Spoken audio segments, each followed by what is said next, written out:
नमस्कार, स्वागत है आपका आज के कार्यक्रम में। मैं हूं पूर्णिमा शर्मा और हमारे साथ आज जुड़ गए हैं कानपुर से प्रोफेसर मनिंद्र अग्रवाल, आईआईटी कानपुर से। बहुत बहुत स्वागत है प्रोफेसर मनिंद्र आपका हमारे कार्यक्रम में। धन्यवाद।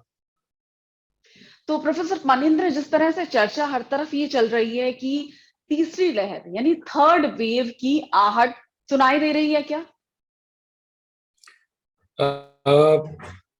यदि तीसरी लहर को हम इससे परिभाषित करें कि केसेस की संख्या बढ़ेगी तो जो अवश्य लग रहा है, ओमिक्रॉन जो म्यूटेंट है वो बहुत तेजी से फैलने वाला है। भारत में अब दिखने भी लगा है, तो संभावना इसकी है कि कुछ समय के बाद केसेस की संख्या बढ़ेगी। लेकिन अभी तक की जो जानकारी मिल रही है साउथ अफ्रीका से, उससे ये लग रहा है कि ये बहुत घातक नहीं होगी। सारे जितने केस भारत में आए हैं या साउथ अफ्रीका में भी अधिकतर केसेस जो हैं वो माइल्ड जी, हैं। तो कई आपकी एजम्पशंस हैं इस स्टडी को लेके, जिस कंक्लूजन पे आप प्रोफेसर मनिंद्र पहुंचे, उसमें आपने ये बताया कि पीक बता रहे हैं आप फरवरी तक। तो जनवरी तक केसेस बहुत बढ़ सकते हैं, फरवरी तक पीक आ सकता है। क्या आपकी कैलकुलेशंस हैं? ये कैलकुलेशन हमने आधारित करी है साउथ अफ्रीका से, जो सीखा है वहाँ का जी। डेटा लेके।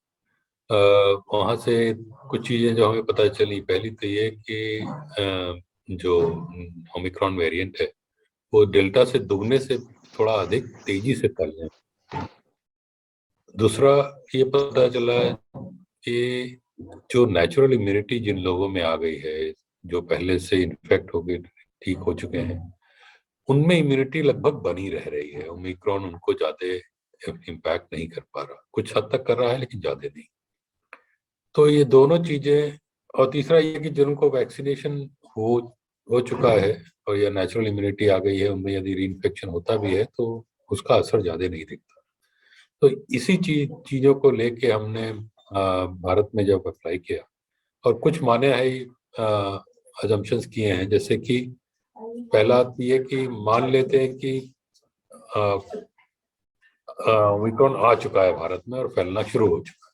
ये किसी को हम में से कोई भी कह नहीं सकता निश्चित रूप से कि क्या स्थिति है, लेकिन अगर हम कहें कि सबसे खराब स्थिति क्या हो सकती है, वो यही कि फैलना शुरू हो चुका है, तो ये हमने माना।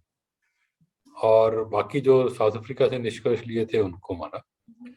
वैक्सीन के बारे में लोग कहते हैं कि वैक्सीन की इम्यूनिटी नहीं के सामने रह पाएगी, कुछ वैज्ञानिकों का मानना है, कुछ का मानना है कुछ हद तक रह जाएगी।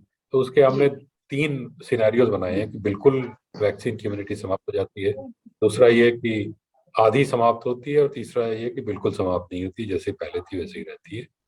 और तीनों को फिर इतने सारे assumptions को लेके हमने जो फोरकास्ट किया, तो उससे निकल के आ रहा है कि फरवरी में एक सब पीक रहेगी लहर की, और ये लहर जो है पहली लहर के आसपास की होगी, दूसरी लहर जैसी घातक बिल्कुल नहीं होगी। जी, तो ये दूसरी लहर जितनी घातक नहीं होगी। और एजम्पशन प्रोफेसर मनिंद्र आपने कई लिए कि हो सकता है कि इम्यूनिटी बुरी तरह खत्म हो जाए, हो सकता है कि आधी रह जाए, हो सकता है कि इम्यूनिटी बरकरार रहे। तो इन सब एजम्पशंस को लेके आपने अपनी कैलकुलेशंस की और कंक्लूजन निकाले।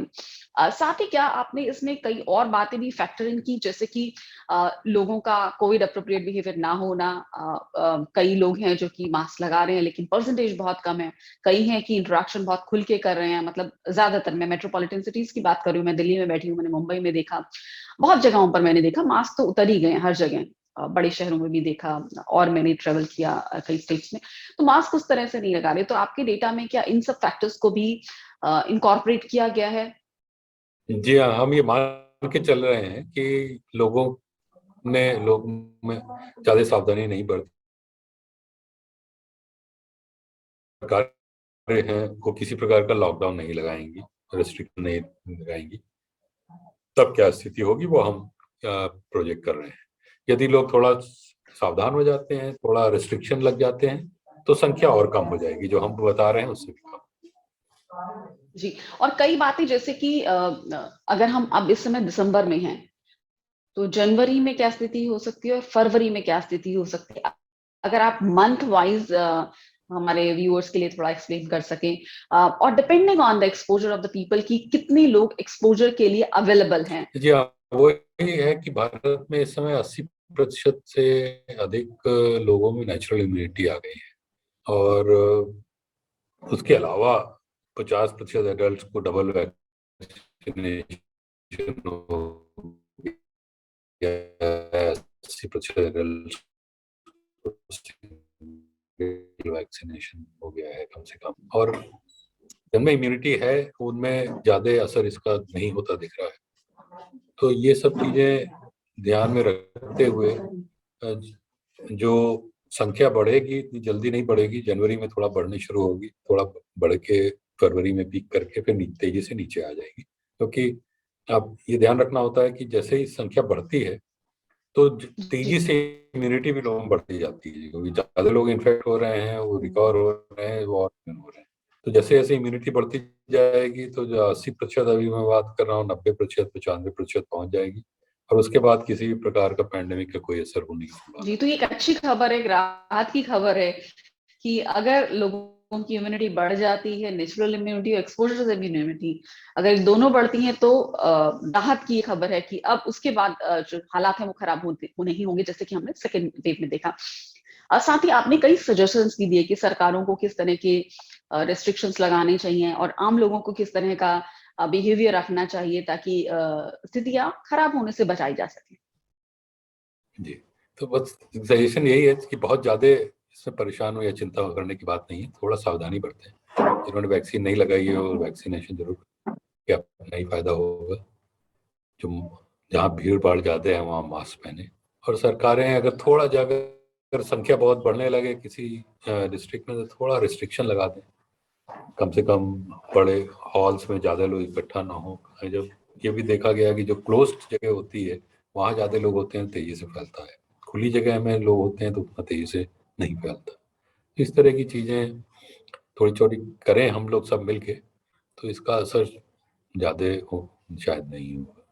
जी, अंत में इस स्टडी को लेके आप अपने कंक्लूजन्स को लेके कोई बात हाईलाइट करना चाहते हो प्रोफेसर मनिंदर? बस एक बात है कि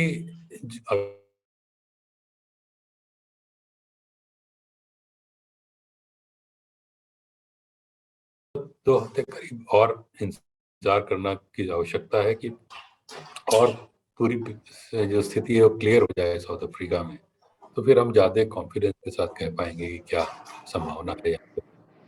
तो इसलिए थोड़ा सा अभी इतनी ज्यादा कॉन्फिडेंस हमें, जो हमारे प्रोजेक्शंस हैं 100% नहीं है, लेकिन जो जितने संकेत मिल रहे हैं वो इसी तरफ है। तो ज्यादा चिंतित होने की बात नहीं है, सावधानी बस बरतने की बात है हम सबको। जी, बिल्कुल चिंतित होने की बात नहीं है, लेकिन सावधानी बरतने की बात है। बहुत बहुत शुक्रिया प्रोफेसर मनिंदर की आप हमारे साथ जुड़े IIT कानपुर से, और आपने जो अपनी स्टडी की कैलकुलेशंस है, उनके कंक्लूजन्स है, वो हमारे साथ बांटे। और जिस तरह कह रहे हैं कि बहुत ज्यादा सीवियर नहीं हो सकती, क्योंकि जिस तरह के लिए अभी फिलहाल जो हमारे पास जानकारी आ रही है कि बहुत सीवियर नहीं होंगे, और क्योंकि लोगों का इम्यूनिटी इस समय बढ़ चुकी है नेचुरल या तो एक्सपोजर से या वैक्सीन से, तो स्थिति हम बेहतर स्थिति में हैं। बहुत बहुत शुक्रिया इस कार्यक्रम का हिस्सा बनने के लिए। धन्यवाद।